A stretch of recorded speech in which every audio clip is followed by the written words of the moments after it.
What's good with the YouTube? You already know Big Flocka with the convict's perspective, and I'm gonna smash, dash, and slide on through with that little bit of energy. Please hit the like, subscribe, comment, do all those to help support this channel, and hit that bell notification for future fire content. So today I made a call to a OG former Familiano, one that was pretty much ousted based upon political affiliations at one time when they had a split. And you guys already know who I'm talking about. He was at one time a lieutenant and one of the last generals that fell under the original Familia Constitution.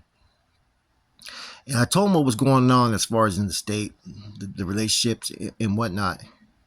And I wanted his input and see what he had to say about it. This is what he said. He said, if everything that I was saying was true and the way it's being perceived, he said, this is what the Mexican Mafia always wanted, was to unite all Mexicans to go against the blacks in the system. And I asked why. He said that they just hated him. They hated him on the streets. They hated him in prison.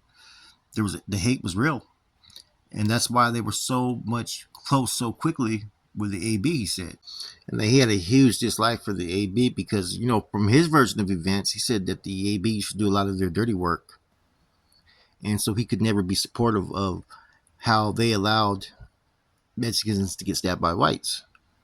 And I found that kind of interesting. And he also said that there was 3 attempts to have peace, to have a truce between the MA and the NF. He said, but it was always the youngsters that were always fucking the shit up. People that just didn't want it to happen. And so basically, the NF was basically a thorn in the MA's pursuit of having ultimate domination and control of the system. They figure if they could change the NF and have them turn their ways under their vendetta, they felt that they were going to be able to basically take over the system and basically dominate. And I start to pick his brain a little bit. I found that kind of interesting, which, it's true. It's totally true. That's always been a goal on the streets and in prison. And they've always probably been the number one threat, except for they didn't have territories up north. Now they're able to sit there and approach areas up north, territories. Now with the end all hostilities, they got an additional amount of manpower to pretty much push their agenda, which was always one of their main agendas, to control the power, superiority. And it's pretty much like they offer the extension hand as long as you fall under these set rules. Now, I asked him about the relationships with the blacks.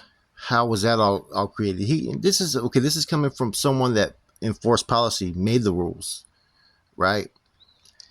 And he said that there was never really an ally relationship, like 100% allies, you have to back each other every time. He said, but there was those that worked in alliance. He goes, neither side depended on each other, but we helped each other, which makes a little bit more sense, right? And it's the way I've always been schooled. I've always been schooled this. You can't consider a group an ally because you never know who's going to be within that leadership structure and if they're going to back you up 100%. Therefore, you can only depend upon your own people, which comes from the family tree of the NF, Norteños, Soldados, and Northerners. Thus, the only group you can consider allies. An NF can consider a Norteño and a Northerner an ally. A Norteño can consider the NF and a Northern ally, and so forth. These other black groups, yes, we coexist in the same areas and share a lot of things, right? But it could never be considered a full ally relationship because of the way that they function. And that's not a bad thing. It's because they dictate their own program. So if you put an expectation upon a group, that's what you would be considered an ally, that they're going to back you no matter what. And that wasn't always the case. So it doesn't mean that the brothers haven't helped the Norteños along the ways. The Norteños helped the brothers. But there's been, like I said, some that want to get involved and others that don't. And you can't really put your expectations on anybody not knowing if they're going to be fully committed.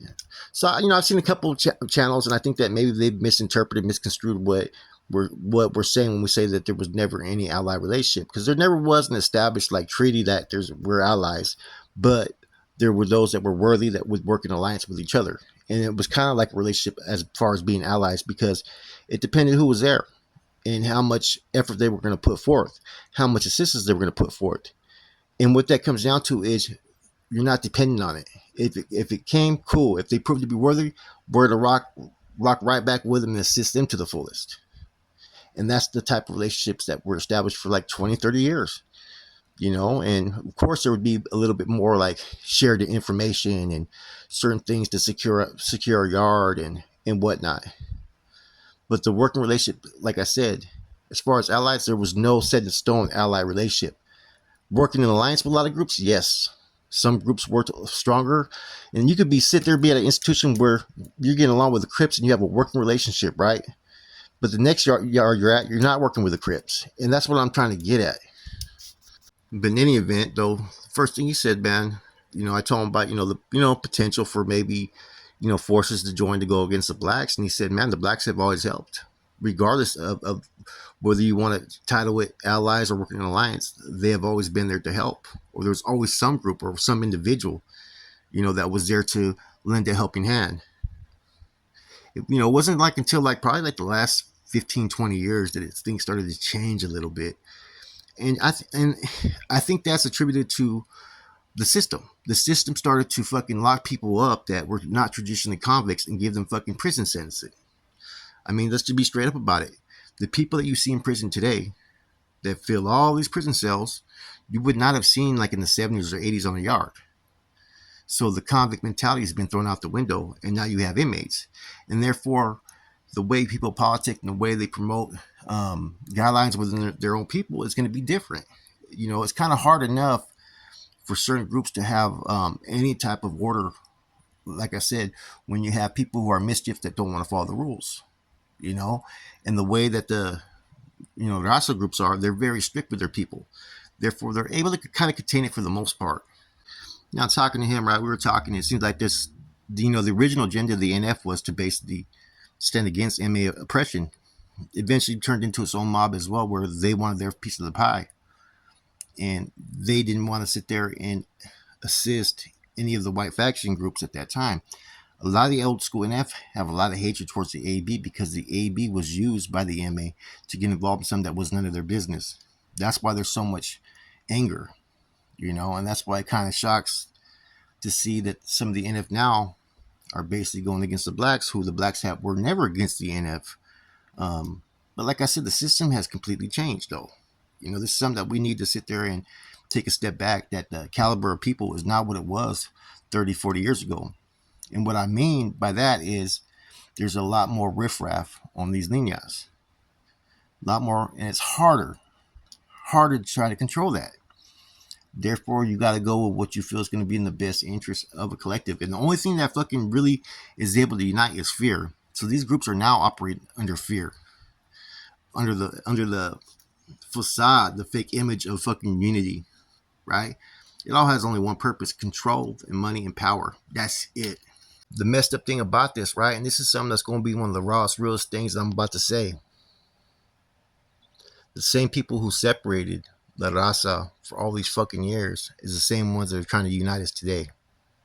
So all these killings, all this fucking conflict, all this war and guerra amongst all these Raza groups, right?